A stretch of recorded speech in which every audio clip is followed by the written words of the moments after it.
Do Juiz Descomplicando. E aí, tudo bom com vocês? Espero que sim. Se inscrevam no canal, compartilhem o conhecimento e estudem. Lembre-se, o conhecimento ele é libertador. Então, hoje nós vamos falar sobre a Lei de Improbidade Administrativa, a famosa Lei 8429/92, né? E nós vamos falar também de uma decisão recente que foi veiculada no informativo 870 do STJ, né? E nessa decisão do STJ, num recurso especial, ele decidiu o seguinte, que é possível a conversão da perda da função pública em cassação de aposentadoria, tá? Nesse vídeo eu vou explicar o que é a improbidade administrativa, para quem por acaso não conheça, né? E também sobre essa decisão importante do STJ, né? Essa possibilidade de conversão da perda da função pública em cassação de aposentadoria. Vamos seguindo aqui. Bem, a introdução ao tema, né? Vamos explicar o que é a tal da improbidade administrativa, né? Ela vai ter a ver, a improbidade administrativa, com o princípio da moralidade, né? O servidor público ele deve ser probo e honesto, né? No exercício das atividades públicas, né? E aí, olha o que significa a improbidade, né? Ato de agente público que pode gerar enriquecimento ilícito, prejuízo ao erário ou atentar contra os princípios da administração pública. E aí, né, a lei que rege a improbidade administrativa é a Lei 8429/92, né? E esse enriquecimento ilícito, prejuízo horário, atentado contra os princípios, estão nos artigos 9º, artigo 10º e artigo 11, né?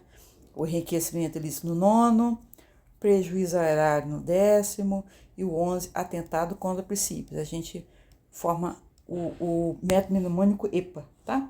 Se quiserem, dê uma olhadinha nessa lei, é bem interessante para vocês poderem entender, né? A previsão legal, ó, fundamentado, além da Lei 8429/92, também tem fundamento no artigo 37, parágrafo 4º da Constituição Federal, tá? E é regulamentado pela Lei 8429/92, né? Que vai estabelecer as sanções aplicáveis. E essa decisão relevante do STJ, né? O STJ, ele pacificou o entendimento sobre a conversão da perda da função pública em cassação de aposentadoria. Vamos explicar, né? Vamos explicar os institutos. E aí, o que é a improbidade administrativa, né? Vamos aqui delimitar esse instituto para quem porventura não o conheça, né? A improbidade administrativa se configura como um ato ilícito contrário à lei, né? Praticado por agente público com ou sem a participação de particular, que se enquadra em uma das seguintes categorias, ou seja, o agente público ele pode praticar o ato de improbidade sozinho, tá? Ou em conjunto com particular. Aí as categorias, né? O enriquecimento ilícito, prejuízo ao erário e atentado contra os princípios da administração pública. Para quem estuda para concurso, essa Lei 8429/92, ela não cai em concurso, ela despenca, tá, gente? Ela cai bastante, ela é muito cobrada. Ó, esses atos são combatidos para garantir a moralidade e a eficiência na gestão pública. Eles estão atrelados a esse princípio da moralidade, da eficiência, né? O servidor público, né, quem exerce a função pública deve ser probo no exercício das suas atribuições, né? Para que possa estar, como posso dizer, de acordo com os princípios, né, da legalidade, moralidade, né, que está lá na Constituição Federal, no artigo 37. Seguindo aqui, a fundamentação constitucional, né, da improbidade. Está no artigo 14, parágrafo 9º, também está no artigo 15, inciso 5º, né, artigo 37, parágrafo 4º e no artigo 85, inciso 5º, tá? Isso aqui é a fundamentação legal. A Constituição de 88 estabelece as bases para o combate à improbidade administrativa, com destaque para o artigo 37, parágrafo 4º, que prevê sanções gerais aplicáveis, né? É o principal artigo, né, que fundamenta a improbidade administrativa na nossa Constituição Federal. Quando puderem, dê uma olhada nesse artigo 37, parágrafo 4º, tá? Sanções da Lei 8429/92. A Lei de Improbidade Administrativa, chamamos de LIA, né, detalha as cominações para os atos ímprobos que podem ser aplicados de forma isolada ou cumulativamente, ou seja, o juiz, ao fundamentar sua decisão, ele pode aplicar uma só sanção ou cumular com as demais, tá? As principais sanções na Lei de Improbidade Administrativa são a perda de bens, né, que tem a ver com os valores acrescidos ilicitamente, perda da função, que é o desligamento do serviço público, suspensão política, né, perda dos direitos políticos, né. Nesse caso, vai ocorrer a suspensão dos direitos políticos, tá? A perda não. Suspensão dos direitos políticos. Suspensão. Aqui, suspensão. Por um determinado tempo, tá? Os direitos políticos, eles poderão ser suspensos em decorrência do cometimento de ato de improbidade administrativa. Bom? A proibição de contratar com o poder público e receber incentivos, né? Por exemplo, se a pessoa seja física ou pessoa jurídica, ela for condenada por ato de improbidade administrativa, ela não vai poder firmar contrato administrativo com a administração pública, tá? Também a lei de improbidade, ela prevê multa civil em valor proporcional ao dano ou benefício, né, que for causado, e ressarcimento ao erário, aos cofres públicos, né? Devolução integral do dano que for causado. Essas são as combinações, as sanções previstas lá na Lei de Improbidade Administrativa. Bom, seguindo aqui, amplitude das sanções. Olha só, o rol de sanções previstos no artigo 37, parágrafo 4º é exemplificativo, né? E quais são essas sanções que estão lá previstas no artigo 37, parágrafo 4º, que eu tanto falei aqui, né? A gente tem um método mnemônico, que é o SPIRS. Suspensão dos direitos políticos, a perda da função pública, indisponibilidade dos bens, R de ressarcimento ao erário, né? Ressarcimento ao erário.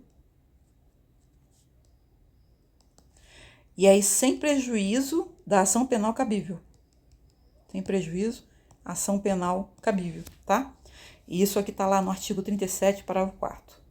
É o SPIRS, tá? Um método mnemônico, né? Quem estuda para concurso usa bastante métodos mnemônicos para poder guardar as coisas, porque a gente estuda muita coisa ao mesmo tempo, né? Às vezes 15, 20 matérias, dependendo do concurso, né? Então, esse rol que eu acabei de falar para vocês é um rol exemplificativo. Ele permite que a Lei 8429/92, a LIA, preveja outras penalidades. Ou seja, ele prevê que a Lei 8429/92 ele possa ampliar esse rol de sanções, tá? Ele não é um rol, como pode ser, taxativo, que só pode ter aquelas sanções ali. Não é. Essas sanções poderão ser ampliadas. A aplicação das sanções deve considerar a gravidade do ato e o tipo de improbidade cometida. Aí aqui, uma observação, o juiz não é obrigado a aplicar todas as sanções cumulativamente, podendo dosá-las conforme o caso. Pode aplicar isolada ou cumulativamente, como eu já comentei, né? Seguindo aqui. E o que é essa perda da função pública? A perda da função pública numa visão ampliada, tá? Olha só, o termo função pública é interpretado de forma abrangente, englobando diversas categorias de agentes públicos, quais sejam os servidores estatutários, que são os servidores de carreira. Esse nome estatutário quer dizer que ele é regido por estatuto. Estatuto. É regido por lei própria, né? Por exemplo, os servidores federais, regidos pela Lei 8.112/90, né? É o estatuto próprio dos servidores públicos federais, tá? Também os cargos de comissão, também é considerado o exercício de uma função pública, né? Os cargos em comissão são de livre nomeação e livre exoneração, também chamados ad nutum, né? Livre nomeação, livre exoneração quer dizer ad nutum, tá? Esse termo cai bastante em prova. Os empregados públicos, né? Que são contratados pelo regime seletista, são regidos pela CLT, tá? E também os ocupantes de mandato eletivo, os que são eleitos. Todos esses aqui, eles ocupam a função pública. E também, aqui não tem, mas quem ocupa uma função pública, a gente fala função pública transitória, né? Transitória. Mesmo sem concurso público, né? Que é, por exemplo, um mesário. Um mesário que nas eleições, né? Que é uma função ali voluntária. Um estagiário também, tá? Um estagiário, ele pode cometer um ato de improbidade administrativa. O mesário, ele pode cometer um ato de improbidade administrativa e assim por diante. Por quê? Porque ele exerce uma função pública transitória, né?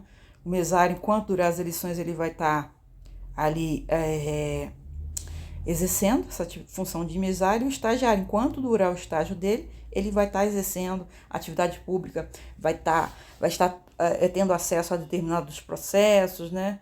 E aí, no exercício da função pública, ele vai responder, vai ter aquela, como posso dizer, está sujeito àquela tríplice responsabilidade administrativa, penal, né, e civil, tá? Na função pública, eles poderão ser penalizados. Seguindo aqui, tá? Cassação de aposentadoria por improbidade, né? Que é a decisão lá do STJ. Olha só, cassação de aposentadoria e improbidade, né?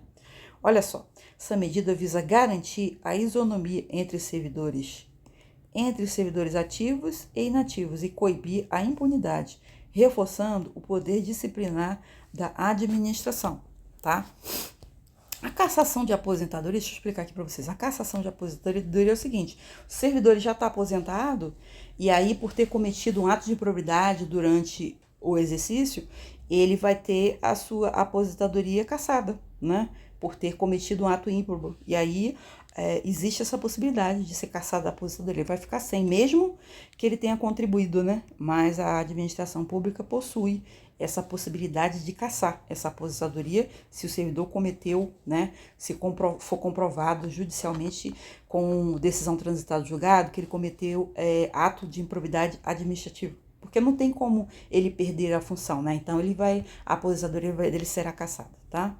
Então, aí continuando aqui, vou apagar e explicar aqui de novo, olha só. Essa medida visa garantir a isonomia entre servidores ativos, né? Que os servidores ativos, eles poderão perder a função pública, né? Se cometerem atos de improbidade administrativa. E os inativos, que são os aposentados. E aí os aposentados, se tiverem cometido atos de improbidade administrativa, terão a aposentadoria cassada. Coibir impunidade, reforçando o poder disciplinar da administração pública. Olha só, a impossibilidade de aplicação de sanção administrativa a servidor aposentado resultaria em tratamento diverso para o sancionamento dos mesmos ilícitos. Ou seja, o servidor que comete ato de improbidade administrativa vai perder a função pública. Então, o servidor que se aposentou, ele vai ter cassado a aposentadoria para que não se proporcione um tratamento diverso, né? E fira a isonomia. Olha só, posicionamento do STF. Na ADPF 418, o que quer dizer ADPF? Ação de descumprimento de preceito fundamental. É uma ação cujo titular só o Supremo Tribunal Federal pode julgar esse tipo de ação, tá? Tem a ver com o controle de constitucionalidade, né? Você verificar se a norma está de acordo com a Constituição Federal, tá bom? Então, a ADPF 418 estabeleceu que a cassação de aposentadoria é constitucional. E um consectário lógico, consectário quer dizer que como posso dizer, é como se ele fosse um instituto parecido, semelhante, né? Semelhante à perda do cargo público, especialmente para servidores inativos, né? E aí, seguindo aqui, olha só, conversão em cumprimento de sentença. O STJ, alinhado ao STF, quase não sabe, consolidou o entendimento de que a conversão da perda do cargo público em cassação de aposentadoria é plenamente possível em fase do cumprimento de sentença, tá? Olha só, a aposentadoria não pode servir como escudo protetor para atos ímprobos. O regime previdenciário não é um direito absoluto e incondicional, ou seja, na fase de cumprimento de sentença, né, quando já houve ali a decisão transitada no julgado, quando todos os recursos foi respeitado todo o devido processo legal, é possível, né, é possível que ocorra, sim, a conversão da perda do cargo público em cassação de aposentadoria. Por quê? Porque o servidor, ele já está aposentado. Então, como é que ele vai perder o cargo se ele já se aposentou? Então, o mais lógico é você converter essa pena de perda do cargo público em cassação de aposentadoria, né? Para que a decisão judicial seja dada ampla efetividade. Como você vai solicitar a perda do cargo público se ele já se aposentou, né? E aí, o STF, né, ele tem essa decisão de que a aposentadoria não pode servir como um escudo, né, protetor para atos ímpios, né? O regime previdenciário não é um direito absoluto e incondicional, ou seja, mesmo ele aposentado, a aposentadoria dele poderá ser cassada, né? Seguindo aqui, conclusão e repercussões. Conclusão 1. Efetividade da justiça, né? Assegure que atos de improbidade administrativa tenham suas devidas consequências, independentemente da situação de inatividade do agente, né? O que eu acabei de falar. Ele mesmo aposentado, ele vai ter a cassação da aposentadoria, porque não tem como ele perder o cargo se ele já está aposentado, né? O princípio da isonomia evita tratamento desigual entre servidores ativos e inativos, reforçando integridade do serviço público. Ou seja, se o servidor ativo pode perder o cargo público, o inativo pode ter sua aposentadoria cassada, né? Fortalecimento da moralidade, que é o princípio basilar que deu origem, né, à Lei 8429/92, a nossa Lei de Improbidade Administrativa, a LIA, né? Contribui para a moralidade administrativa e confiança da sociedade nas instituições públicas. Essa decisão jurisprudencial, né, do STJ no informativo 870 representa marco importante no combate à improbidade administrativa no Brasil. E aqui foi a tese firmada pelo STJ, né?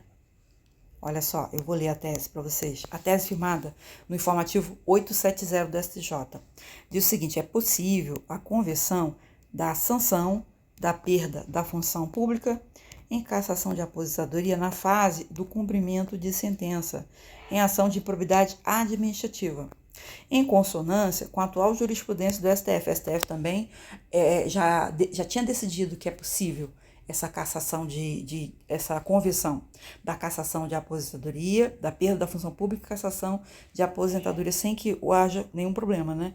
Aí é possível a conversão da pena, da perda do cargo público em cassação de aposentadoria na fase de cumprimento de sentença, de ação de improbidade administrativa. Aí é válida, né, a aplicação da cassação de aposentadoria por equivalência à pena da perda do cargo público, quando o agente já se encontra inativo, aposentado, né, no momento da execução da sentença condenatória por improbidade administrativa, né? Foi decidido pelo STJ na primeira sessão, no recurso especial, né? 178, aí tem o número aqui, né? Não é o caso de dizer, e foi julgado no dia 2 de outubro de 2025, informativo 870, tá? E aí, foi essa a decisão, é importante, tá? Isso aqui vai cair bastante em concurso público, né? Espero que a aula tenha sido proveitosa para vocês, espero que eu tenha sido clara e objetiva. Se inscrevam no nosso canal, compartilhem conhecimento.